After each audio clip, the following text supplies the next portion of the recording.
Welcome to a World of Good podcast. I'm Nate Tatman. And I'm Andrew Gale. And we are two friends who love Jesus, care about the church, and travel the world to share stories of people who do the same. Our conversations happen in all kinds of places, like a coffee shop and an airport terminal, or even the back of a crowded taxi. But no matter where we go, from Argentina to Zimbabwe, we capture stories of the good God is doing around the world. And we hope those stories will do you a world of good. Welcome to a World of Good podcast. My name is Andrew Gale, and once again, I get to travel. I'm so excited to get to travel and get some stories, share some stories of what's happening around the world. And today I find myself in Arusha, Tanzania, where a number of leaders from across Africa are getting together for what is called the All Africa Assembly, which is a group of leaders from across Africa to talk about what does it mean for the Church of God across Africa to partner together. And so one of the joys of that, of being here, is that I get to interview some of these leaders to share with you some of the things that are happening across the continent. And so this morning, we're only a day after we have arrived here in Arusha, so still a little sleepy. There was a very loud wedding party downstairs in the hotel we were at, so some of us slept and some of us did not sleep really well based on how loud that was. So if we sound a little sleepy, give us some grace. But we're excited to have Reverend Mailesi Ndao this morning to share a little bit about what's going on where she serves in Zambia. So Reverend Mailesi, we're so grateful that you're here with us to share a little bit about what's going on in Zambia. The pleasure is mine. And so, Mailesi, you're the national leader for the Church of God in Zambia, working with our churches across that country.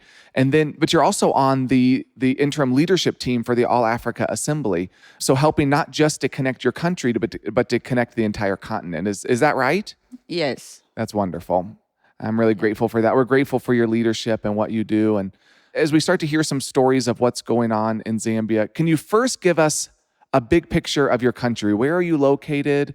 Tell us a little bit about your country so that we can just know more about the church that we're about to hear about. Zambia is located in the southern part of Africa. Somebody once said Zambia is like a little baby that's sleeping. That's her posture on the map. We are a land-linked country. Okay. Previously, they used to call us a landlocked country. We used to learn that in social studies at school. Yeah. That we are a landlocked country, but we've changed that to a land-linked country. Yeah, that sounds more positive. Yeah, we are surrounded by all these neighbors, and everybody of them, when they're moving their goods, they have to pass through Zambia. So, okay. Yeah. And, one of the things we were talking about this morning, and you don't have to get into specifics, but I think it was important to recognize that Zambia was once a part of three countries were linked together. You were talking about Zambia, Malawi, and Zimbabwe were all part of kind of one tribal group. Is that how would you express that? It used to be called the Confederation of Nyasaland, Northern Rhodesia and Southern Rhodesia. Nyasaland, current Malawi. Northern Rhodesia, current Zambia, and Southern Rhodesia, current Zimbabwe. And these countries, they used to speak one language, common language called Nyanja. There's no tribe in any of these countries that's called Nyanja, but it was a language that was used for economic purposes to communicate in these three countries. So yes. I think that's really interesting because I think sometimes we can look at a map and assume that that's the way it's always been. But it's really good to be reminded that those are really modern delineations of where borders are. And so a big part of what Zambia is doing is trying to figure out how to continue to link some of those borders and those connections, how to broaden connections with Botswana and these other countries that are kind of within that same region. Yeah, politically, Southern Africa, it's called an organization that links these countries trade-wise. It's called COMESA. So they can trade. You can use a COMESA driver's license in any of these countries.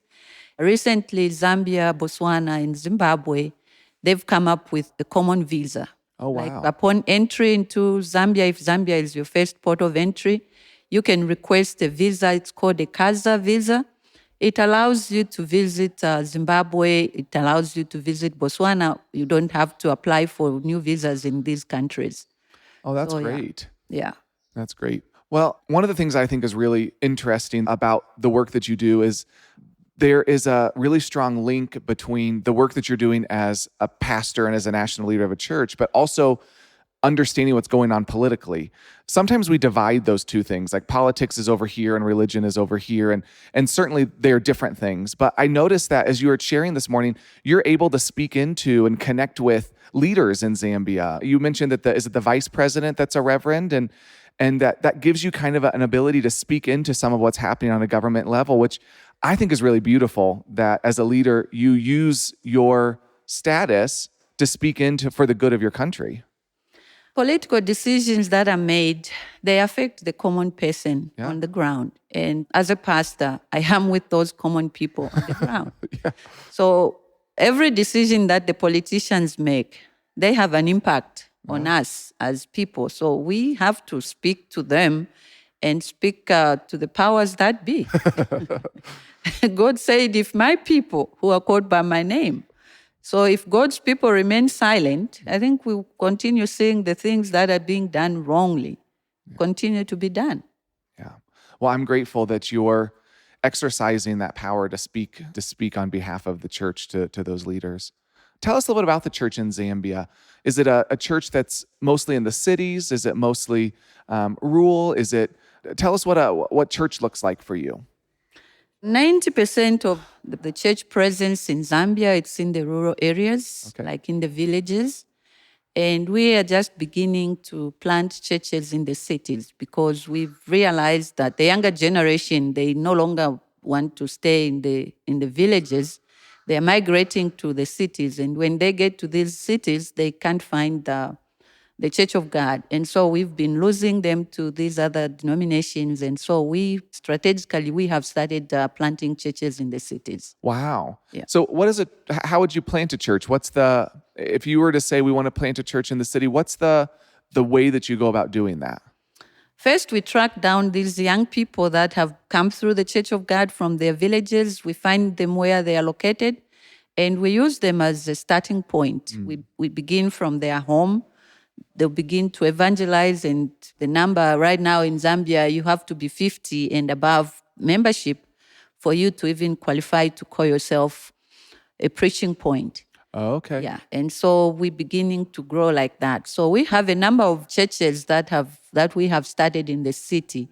Although the challenge that we are finding out is that in the villages, you can go to the area, we call them headmen, ask for land, they'll give you the land, you mobilize the people, you come up with grass and poles, and you erect a structure and people meet in there. But in the cities, you have to follow city council guidelines on how to build and everything else. But we are getting there. That's wonderful. So 50 or more people in the church to be counted as a preaching point. Yeah. How many different churches are there across Zambia? Oh, like different denominations? Well, no, in the Church of God specifically. We are over 365. Wow. Yeah. That's incredible. Mm-hmm. And you said 90% of those are in those more rural areas. Yes, they're more in the rural areas. So if I were to go visit one of those rural churches, one of the village churches, what would an experience be like? Do they meet on Sunday mornings? Yeah. So what would a Sunday morning experience be like at a village church? There'll be singing, definitely. You have to know how to dance and clap and just be joyful and worship. Our services, we have a saying that says we go as the Spirit leads, but 2 hours most. It's been mainly controlled now because of the COVID pandemic. Yes. Yeah, we went from no church service at all, especially 2021, to only an hour, but now they are allowing 2 hours. So mostly it's a 2 hour service. Okay, so during COVID, churches were closed for a period of time. Yes, well, no services were allowed at the peak of COVID. Yeah. Now, was there anything else that you were able to do during that time? Like, were you able to meet online? Did people have access to ability to do that? Or was it just a pause until they reopened it back up? It's still a challenge to meet online because we don't have those facilities. Yeah. Many of our pastors don't have smartphones, but they have some kind of small phone that they'll just use to communicate. But none of that. And so like in the villages, even in the cities, families would that are close together would meet in one house just to encourage one another, check on one another, and visit one another. So that's how it was. Wow.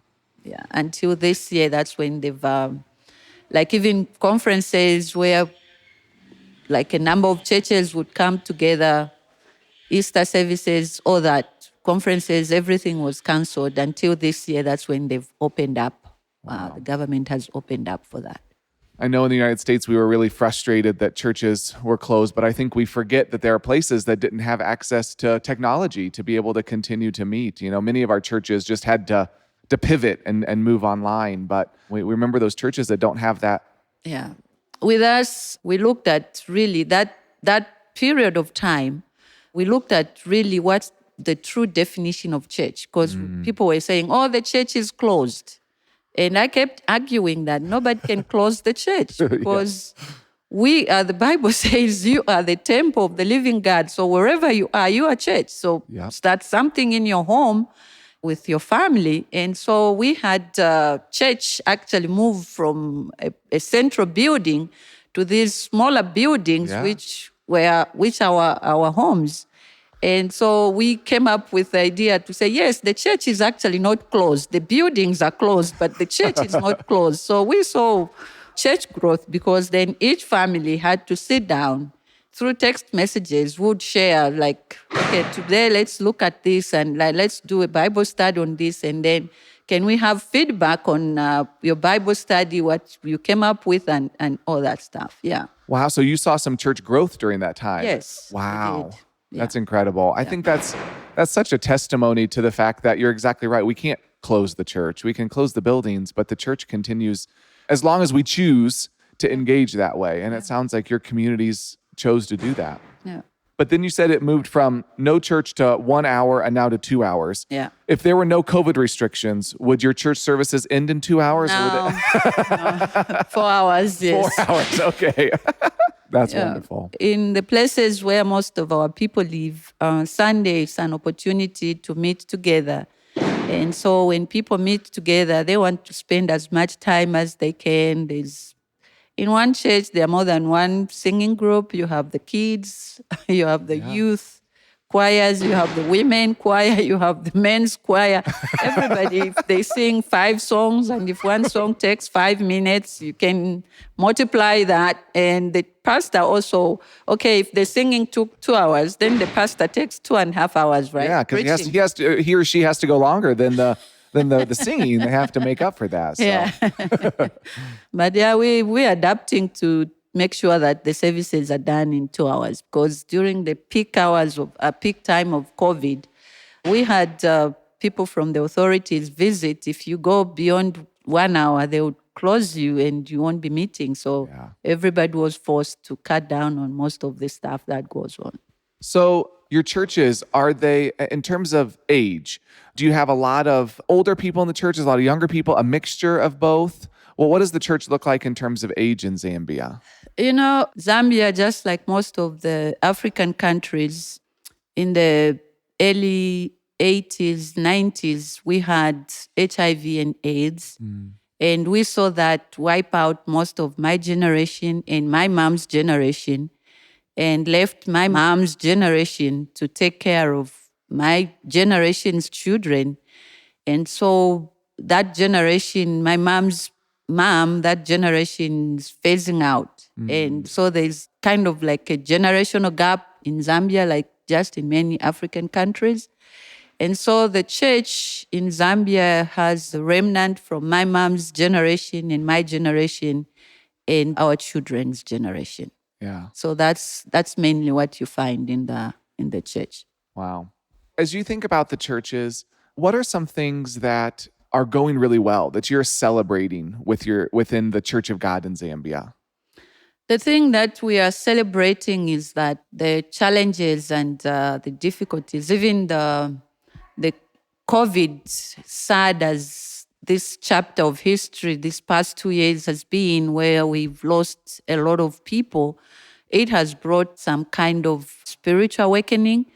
I can testify to that because during this past Easter celebration, the Church of God in Zambia gathered for the first time after 2 years. And in all the regions that people gathered, it was more of a revival than anything. We registered numbers that we haven't registered before. Wow. How people gathered just to celebrate and just enjoy being together and realize how quickly things can change. It has just brought a sense of appreciating one another instead of being against each other. We are beginning to speak with one another and just realize how fortunate we are to still be alive Yeah. at such a time as this. Amen. Now, the church in Zambia does services and those kind of things, but you're also engaged in schools. You have a school or a few schools. Talk about some of the other ministries that you and the church are involved in. From all the 360 plus churches, we have 2 schools that are run by the Church of God right now. The other ministries that we are involved in is we are involved in with Children of Promise, which currently it's operating in 2 districts. And I think most people know what Children of Promise is. We've had Mike and Heather on the podcast before, but for those that don't know, it's a child sponsorship program. Mm-hmm. People in the U.S. can support a child, and then those funds are administered through the church. And it's one of the things that I think is beautiful about Children of Promise is that the church is actually the place where kids come and receive their needed food and get the education and those kind of pieces. Is that correct? Yes. And so tell us about the schools that you have. Are they thriving? Are they doing well? What kind of kids are a part of that school? I'll talk about the one in Lusaka, then I'll talk about the one in the rural area. The one in Lusaka, we have children from the surrounding places now come to the church because our school there, and they're getting a good education at an affordable price. The fact that it's in a Christian environment, many parents feel safe bringing their kids to school. And also we are reaching out to the list of these in the compounds, those that are left behind by society because they can't afford to take their children to a private school because of the expense that involves. As a church, we're trying to use that as a witness for Christ and reach out and be the light in our community and contribute to changing our community through education and discipleship. Wow. You mentioned the least of these. I know that that's a real passion for you, is to support those that are, and be a voice for those that lack all the privileges maybe that others do, that socioeconomically are low in status. Talk about how the church connects with, reaches out. Are most of the church people that you engage with in the rural communities, would they be a part of that lower socioeconomic status? And what does that look like? Exactly. Most of where the church is in the rural areas, most of the people that we minister to can fall into that category of the list of these. With just Children of Promise, we are not even able to reach every child that needs that help. But the few that we've reached out, we've seen the positive impact that has. Yeah. When it comes to speaking about the list of these, I don't need to look further than my own family. My husband and I were raising our kids in a rural setup, and then we moved to an urban area. And the first challenge we had was finding school places for our kids, and we couldn't find any because the government schools are overwhelmed by numbers and everything else. And so we sat down and we thought, we have one church. It was mud brick structure that we had at the property at that time. We talked to one person in the church that was trained as a teacher, as a preschool teacher. We asked her if she could volunteer and start teaching the kids. And so two of our own kids, the youngest, who are twins, Dr. John here has met them. They were the first students at that school. Wow. So it started off as the volunteer teacher, just with the kids in the church. And then the compound heard about the Church of God. There's a school there where the kids are going and they're teaching for free. And so they started bringing their kids. And when they started bringing their kids, they were like, oh, there's a church here, also a school. And they started coming to the church. And so I have seen personally what education and you influence a child for Christ when they are still young, what it has done and what it can do. So my kids are a living testimony of that. And what do your kids do now? They're grown? Yes, all of them are grown. The two that I'm talking about, Grace and Hope. Hope, she's a lawyer who is doing very, very well in a very leading law firms in Zambia. Wow. Grace, she's a medical doctor right now doing her residence in Livingstone.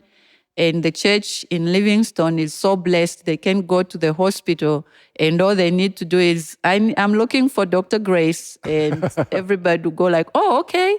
Yeah. It must have been a pretty good preschool teacher that you found then. If you came out with a lawyer and a doctor. She didn't even live long enough to see the fruit of her labor. But yes, and that school has produced kids that are making a difference in their own way in different areas. I just think that's so important to remember that you didn't start off with a grand vision to change everything. You started off with a vision to affect your family and change your family. And what God's done with that, expanded that into a school that continues to impact kids that then impact their community. Right now, we have 400 kids at that school, and we've run out of space because every day parents are bringing their children to that school. So, yeah, it's amazing to just watch An what incredible God has blessing. done. Yeah. Well, and I love, Children of Promise, their whole vision is making wholeness possible. It's that the affecting the life of a child isn't just the spiritual and it's not just the educational, it's all of these pieces together. That's what helps move a child from a situation that might leave them with very little options to a situation where they can thrive and become whole. Yeah. And you've been able to see that on the ground Yep. and see what that looks like. We have two that have actually made it to the University of Zambia. They did very, very well at the national examinations for grade 12, and they were able to be accorded scholarships by the government. One boy is actually former child of Children of Promise sponsored kid. He's actually at the University of Zambia studying law because he's looking up to my daughter Hope as his example, and he's following into her footsteps, and he's doing very, very well. That's awesome. The other girl, she is actually pursuing medicine. She's a second-year student. She wants to be a medical doctor as well. So, yeah, I'm excited. That's wonderful. We celebrate with you in that. Yeah. So, Mailesi, you are the national leader in Zambia. The pastors that make up the pastoral leadership across Zambia, what are the age makeup of that? And are there a lot of female leaders, men leaders? What does that look like in terms of pastors? Most of the pastors are males. We are beginning to have women emerge as pastors. We have two women that recently, just before the COVID hit, that felt a call to go plant churches.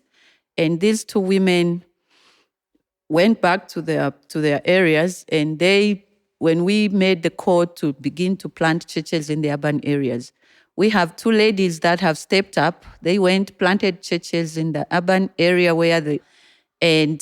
both of them have actually done very well, where from scratch, they were going out, talking to people about Jesus, bringing them into the church, and inspired the people to give where they have actually built permanent structures that have been approved by the government in areas that we can call in an urban area. So we have two female pastors that have done that. And what can I ask, so that we can be praying for them, can I ask what their names are? One is Judith, the other one is Frida. Judith and Frida. Well, we'll be praying for them as they continue on that path. And their That's congregations are growing. That's awesome. Yeah. What are challenges that the Church of God faces in Zambia? The biggest challenge that we face in Zambia is what everybody else is facing in the world today. The inflation rates are high. Climate change is also affecting the church negatively because most of our pastors and our people live in rural areas. They depend on farming as their source of livelihoods. And so when you have droughts or floods, that affects them, and their income is a yearly income from their produce and everything else. So we have that affecting the church. And also we have the younger generation. There's a lot of urban migration where they are looking for greener pastures in the cities. So we have young people leaving the villages and going to the cities. And the cities are getting flooded because they come to the cities and they can't find what they thought they'll find. And most of them end up losing their way. And yeah, so those are some of the challenges that we have. Yeah. Yeah, the HIV and AIDS has its own negatives and impacting people negatively. Yeah, Yeah. and also our church, most of the pastors, they are not on a salary. And so it's mostly on a volunteer basis. And that older generation that could do that is slowly beginning to phase out. Yeah. And we are having this younger new generation that to them, they are beginning their families and everything else. And so, Yeah, they need income. And so they're trying to figure out how to do that. yes, how to get an income and how we can get these young people to stay and take up the leadership mantle from this generation that's Yeah. phasing out. So that's one of the challenges. Last year in November, we sat down and we just laid all the cards on the table. And right now, we're trying to brainstorm and find ways on how we can change that narrative. Wow. So that meeting in November was to talk about how pastors could find different ways to kind of support themselves. Yeah. Wow. Yeah. And did you feel like you came away with some options that would be beneficial? Yes. Yes, we did. Good. Yes, we did. And we are working on those. Okay. Yeah. And that's a question that people all around the world are asking. I hear that everywhere I go, that there's a challenge with not as many young leaders, and then figuring out how to support those young leaders is really a major challenge for the church globally. Yeah. They are not excited about going to theological schools and becoming pastors. Yeah. I have 5 kids and none of them want to walk in my footsteps, and so it begins with me, and it's affecting every pastor. These pastors' kids, they want nothing to do with being a pastor or anything like that. They want to go out. Yeah. But then we're trying to get them to actually begin to support the church, like through their tithes, now that they're getting these salaries and everything else, and see how we can make sure that in those churches, we know it won't be every church, but those churches, especially the churches in the rural, in the urban areas, where they have to minister to different people, different social standing and everything else, how we can get the church to support those pastors. Yeah, that's wonderful. And you mentioned climate change and droughts and flooding. Have you seen that increase in recent years? And talk a little bit about how that, you mentioned that so many of the people in the churches depend on farming. And so obviously these droughts and floods wipe out their crops. Has that become more a common occurrence? Yes, it has. Okay. It has. Wow. Yeah. That would be incredibly difficult. And then for those people as a part of these churches, how would they then support a pastor? I mean, those kind of questions then become it affects all areas of that community. Yeah.